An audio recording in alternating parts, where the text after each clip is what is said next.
1988, Tibet and China's uprisings, Tiananmen Square in 89, Nepal, Bangladesh in 1990, Taiwan in 1990, Thailand in 1992, that in this very short period of time, much as like now in the Arab world, popular uprisings involving hundreds of thousands of people going into the streets and staying in the streets until military dictatorships were overthrown had occurred in East Asia, and no one had written about it.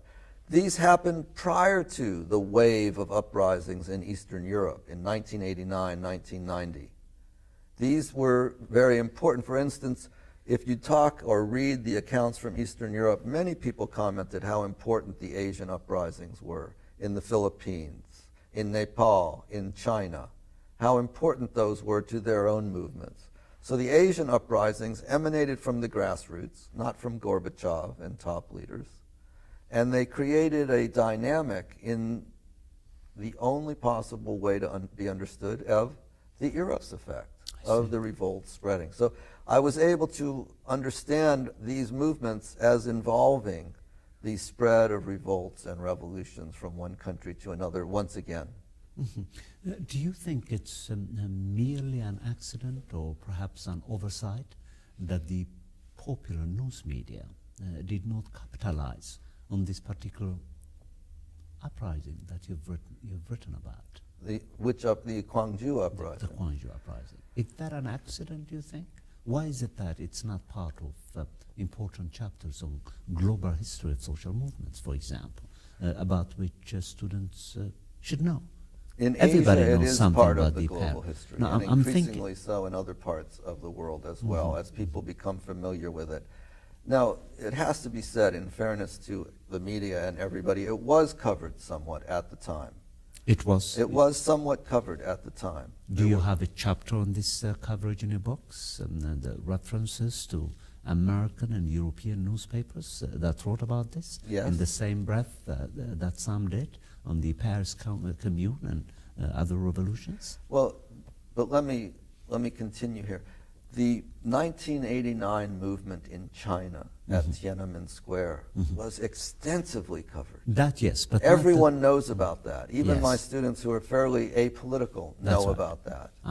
And that I know. I'm talking about the Gwangju. And what's ironic here is that Gwangju happened in 1980, Tiananmen Square 89. Yet Gwangju is called a Korean Tiananmen Square. I see. Even though it happened prior to that. Now let me give you another example. In 1950, hundreds of Korean civilians were killed by U.S. soldiers at a place called Nogun-ri. This came out only a few years ago, and the journalists who uncovered it won a Pulitzer Prize for their coverage. In 1970, 20 years later, hundreds of Vietnamese civilians had been killed by American soldiers at a place called My Lai. 1950, 20 years later, is My Lai. And yet, Nogun-ri is called a Korean My Lai. I see. In both cases, Korean events predated events in other Asian countries. And yet, in the consciousness of the English-speaking world, are named after subsequent events. Remarkable. Why is that? Well, one reason is the marginalization of Korea in Western consciousness. That's what I was aiming at. But there is another reason, and that is both Nogun-ri and Gwangju's news was suppressed by the military dictatorship in Korea. It was a crime to talk about it. It was a crime to write about it. So it wasn't accessible to the outside world. Even though it had been covered by at the time by the American news media, long stretches of time, 5 years in South Korea to 7 years. In fact, longer until the full truth of Gwangju became known, transpired. Nogun-ri, 50 years transpired, half a century before the massacre finally came to light. Which is a tribute to the repressive power of dictatorship. Dictatorship, that's right. Well, you've spoken quite compellingly and eloquently, for which I thank you, about the Gwangju uprising. In what way is this uprising similar or dissimilar from these unfolding uprisings in North Africa and the Middle East? Let's speak about similarities and dissimilarities. Now, the difference of Gwangju, very readily apparent to anyone who looks carefully at it, is that the military attacked with great force, killing dozens, some say hundreds. At the time, Human Rights Watch said 3,000 people were killed in Gwangju. 3,000 people. 3,000 people. Remarkable. However, what's remarkable about Gwangju is people didn't run away. They fought back. How long did they resist the dictatorial oppression? The military attacked at midnight going into May 18th, from May 17th to 18th. 11 days. Well, but wait. By the morning of the 22nd, the military had been driven out of the city. So there was a time when people despaired. So many people were killed on the 21st. The military opened fire. They played the national anthem and opened fire on hundreds of thousands of people gathered downtown peacefully, protesting, telling the military to leave them alone. The military opened fire, and in that few minutes killed dozens of people. I see. But prior to that, there had been a moment of great despair because the military force was overwhelming. And a remarkable thing happened, Tedros.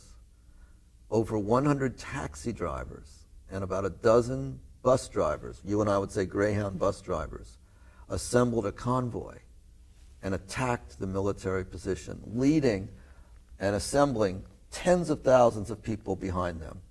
When the people had been dispersed by the military, the city's working class, transport workers, rose to the occasion and came up against the military. And it was that night that the military was defeated. Had this great heroic history that you just presented been written equally heroically by any media? There are films that are produced in Korea on YouTube. If your viewers are interested, yes, please they give them could a look on reference. YouTube and go to Gwangju Uprising. And there's one 9-minute, 45-second film that Shin Eun-jung made, who is from Gwangju, and she got me to be the narrator for the film. And it does portray that heroism very well, I think. Mm-hmm. So if you did, Gwangju is spelled Gwangju, Gwangju Uprising. All right. Now, of course, we have about 20 minutes left, and the whole world, as you know, is focused on these unfolding revolutions in North Africa and the Middle East. Now, let's talk about them at the expense of indulging your mind, country by country. Let's begin with Tunisia. You've briefly spoken about it with reference to giving us descriptions of the vendor who started the uprising. You might want to add a little more details. This is by way of summarizing it for my audience. Yes. Well, before we do that, I'd like to go back to the legacy of the Asian uprisings. This is very important.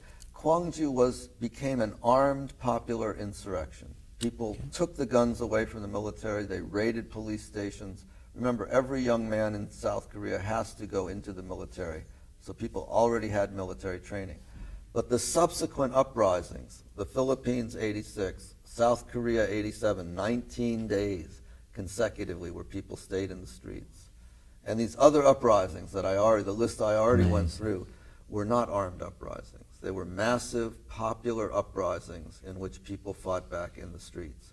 It's my view that without any political party instructing people on the lessons of these uprisings, that people all over the world assimilated the lessons. And this is what we saw happen in Tunisia.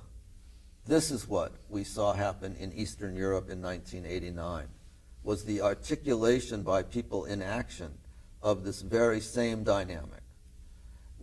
People today are so intelligent and so well-versed that they don't need to be instructed by centralized parties, whether they're Leninist, Democratic, whatever. What people